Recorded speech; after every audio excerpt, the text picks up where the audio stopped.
今日我會教你3個方法嚟估計食物中嘅蛋白質。呢塊肉有幾多蛋白質？呢一堆豆又有幾多蛋白質？睇完呢個 video 之後，你就會識㗎啦。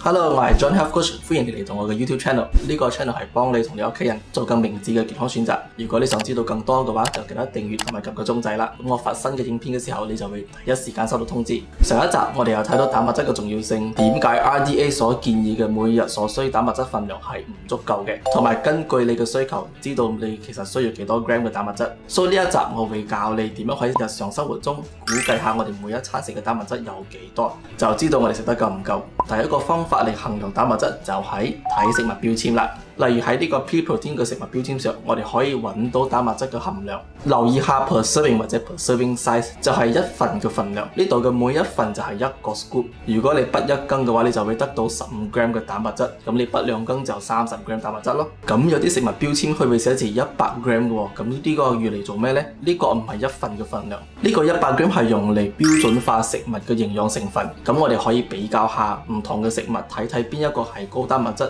或者低蛋白質嘅食物。同埋為咗方便計算啦，唔係代表你食入肚嘅份量。但係有時我哋喺網上都見到咁嘅資料喎，就係螺旋咗每100克有60克嘅蛋白質。咁呢一個我哋知道螺旋咗係高蛋白質嘅食物，但係咧佢唔係蛋白質嘅來源，因為真正食入肚嘅蛋白質份量係應該睇 serving size 嘅。所以網上呢啲資料咧係冇咩意思嘅，因為你根本食唔到咁多份量嘅螺旋組。呢一個係其中一個我分享過嘅螺旋組嘅5個爭議性，你可以喺呢個 video 揾到啦。但係我街市買翻嚟嘅雞同魚冇食物標籤喎，點計呢？咁我哋睇下第二個方法嚟計算蛋白質，就係 Internet Search 啦。如果你要知道某一個食物含有幾多蛋白質，例如呢一份90克嘅豆腐，你就 Google Protein in 豆腐或者中文豆腐蛋白質，就可以揾到呢個 result 啦。為咗要容易計呢，我哋將呢個份量改去100克，然後就用90克除以100克，再乘8克，就等於7.2克嘅蛋白質啦。如果你揾豆類嘅話，要留意係咪未煮過嘅乾豆或者係熟咗嘅豆啦，因為乾嘅豆浸咗同埋煮熟咗會膨脹大約2至3倍，所以蛋白質嘅含量係好唔同嘅。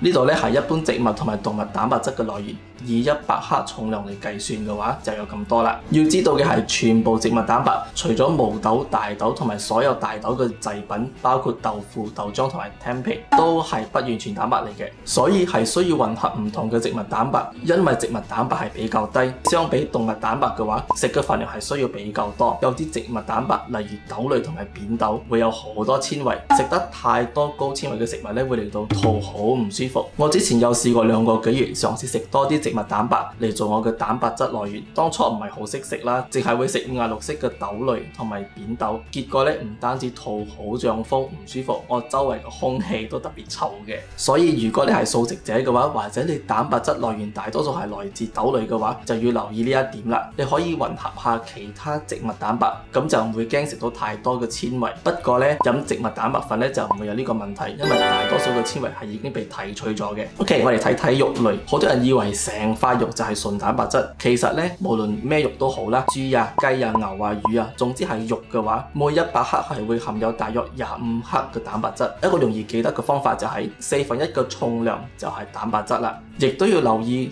肉煮熟咗咧係會失去大約25% 嘅水分。即是話熟咗嘅肉如果同等重量嚟比嘅話，係會比生嘅肉會多啲蛋白質。所以如果你真係要計算到好足嘅話，就要睇你稱緊嘅係生嘅或者熟嘅肉啦。但係呢個計算方法有一個好大嘅缺點。咁你知道咩缺點冇呢？就係你需要嗰個食物嘅重量啦。喺屋企煮飯仲係可以嘅，但係冇可能你出到去食飯都要攞住個秤去計算，嚟計下你食幾多蛋白質。By the way，我以前真係咁傻，我有試過帶個秤出去食飯，人哋都以為我傻噶。其實大概知道下有幾多蛋白質就可以噶啦，唔使計到好準確。如果你聽咗呢2個方法都覺得好難，我而家就會教你一個比較實用嘅方法去計算每一餐嘅蛋白質。其實冇你諗到咁複雜嘅。咁第3個方法嚟計算蛋白質就係用你嘅手同埋你嘅眼去估計啦。俾100 gram 肉嘅話，就係大約你一個手掌嘅 size， 厚度咧大約要一副啤牌咁厚，咁咧就大約有20至30克嘅蛋白質啦。當然呢個方法都有啲例外，唔係全部肉都可以 fit 到靚喺個手入邊噶嘛。咁嗰啲有好多筋啊、好多骨或者比較薄嘅肉片又點計呢？咁嗰啲呢就要 fit 到你成個手掌啦，包括你嘅手指，就大約可以達到20至30 gram 嘅蛋白質啦。好似呢個好薄嘅豬扒，大約要 fit 到我成個手掌嘅 size 先夠。牛腩呢，因為佢有大筋，就唔係純肉，都係一樣要 fit 到我成個手掌先夠。根據你每日嘅蛋白質需求，就睇睇你自己需要幾多塊手掌大嘅肉。但係比一般人嚟講，每一餐大約一個手掌份量嘅肉就夠噶啦。呢一個圖有 show 到雞嘅唔同嘅部分，同埋佢嘅蛋白質俾你參考下。呢度就冇 show 到雞翼啦。我揾過呢一個全雞翼有大概18克嘅蛋白質，而雞中翼大概有8克嘅蛋白質啦。植物蛋白質嘅話呢，我哋需要嘅份量係要多啲，因為佢哋蛋白質量係比較少噶嘛。由於植物蛋白大多數都係一堆堆嘅，所以用拳頭嚟衡量係比較容易嘅。一個拳頭係大約半杯嘅份量，咁如果每一餐有食到2至3個拳頭 size 嘅植物蛋白，你就大約會得到15到25克嘅蛋白質啦。所以食素嘅話就要有啲創意啦。呢度得到7至8克，嗰度又得到5至6克嘅蛋白質，從唔同嘅植物蛋白來源加下呢個加下嗰個。要記住喎，食素唔係淨係食青菜同埋瓜類，因為嗰啲係唔夠蛋白質嘅。呢個圖係一般植物蛋白來源嘅食物，一杯嘅份量就係大約2個拳頭嘅份量。當你習慣到用手掌或者拳頭呢個方法，你就會覺得變到越嚟越容易啦，而你會比較容易掌握到每日究竟有唔有攝取足夠嘅蛋白質啦。仲有呢，你知道呢個方法之後，你會發覺到其實我哋出邊食嘅嘢係好唔夠蛋白質嘅喎。尤其我哋亞洲大部分嘅早餐都係以澱粉為主，例如嗰啲餐啊、粥啊、腸粉、菠蘿包、花生奶多，又或者淨係食 cereal，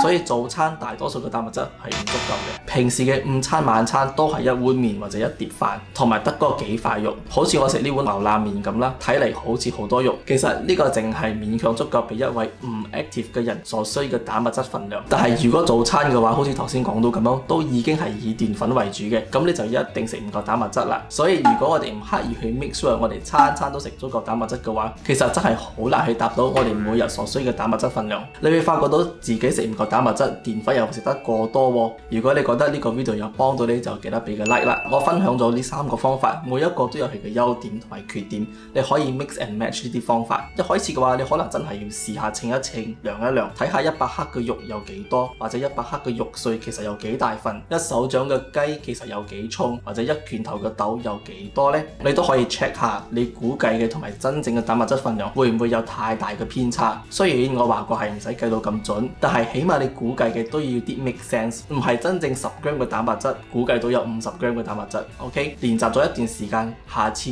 望一望你就會知道嗰一餐大約足唔足夠蛋白質啦。咁好多人有問呢啲問題喎，蛋白質食幾多先算太多呢？呢一個我就下次分享啦，所以記得訂閱同埋撳個鐘仔。所有有關蛋白質嘅影片，我而家做咗一個系列，你可以喺呢度揾到啦。我希望大家都可以掌握自己健康，達到身心健康。我哋下個 video 見啦，拜拜。